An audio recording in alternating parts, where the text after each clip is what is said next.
జై Telangana. TRS party Telangana రక్షణ సేన అధ్యక్షురాలైనటువంటి శ్రీమతి కల్వకుంట్ల కవితమ్మ గారి నాయకత్వంలో ఈరోజు మొయినాబాద్లో BRS party, Congress party, BJP పార్టీలకు చెందినటువంటి నాయకులందరూ కూడా ఇక్కడ మాజీ ఉప సర్పంచ్లు ఉన్నారు, మాజీ ఎంపీటీసీలు ఉన్నారు, మాజీ వార్డు సభ్యులందరూ కలిసి ఏదైతే ఈ మధ్యకాలంలో పెట్టినటువంటి కవితమ్మ గారు పెట్టినటువంటి పార్టీ టీఆర్ఎస్ పార్టీ తెలంగాణ రక్షణ సేన ఏదైతే తీసుకున్నటువంటి నినాదము ఎజెండా ఉందో దానికి ఆకర్షితులై విద్య కానీ వైద్యం కానీ ప్రియ అనేటువంటిది ఉందో ఇప్పటిదాకా ఉన్నటువంటి పాలకులు ఎవరు కూడా అటువంటి మాట చెప్పలేరు. కాబట్టి కవితమ్మ గారు తీసుకున్నటువంటి ఈ రెండు నినాదాలని ఆకర్షితులై ఖచ్చితంగా ఈ పార్టీలో చేరుతూ ఉన్నారు. వాళ్ళందరూ కూడా మేము సాధారణంగా ఈ పార్టీలో కూడా ఆహ్వానిస్తూ ఉన్నాం.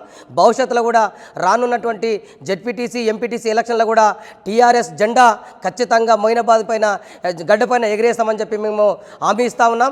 ఏదైతే అమ్మగారు తీసుకున్నటువంటి ఏదైతే కార్యాచరణ ఉంటుందో, ఏ నినాదం తీసుకున్నా కూడా, ఏ కార్యాచరణ రూపం దాల్చినా కూడా మేము అందరం కూడా కంకణబద్దులై అమ్మగారు వెంబడి ఉండి ఈ పార్టీని భవిష్యత్తులో కూడా అంటే టీఆర్ఎస్ పార్టీ రక్షణ సేన అంటే టీఆర్ఎస్ పార్టీకి మేము కూడా రక్షణ సేవకులుగా పనిచేస్తాం, నాయకులుగా ఎదుగుతాం, ప్రజాప్రతినిధులుగా అమ్మగారి నాయకత్వంలో పనిచేస్తామని సెలవు తీసుకుంటున్నాం. జై తెలంగాణ.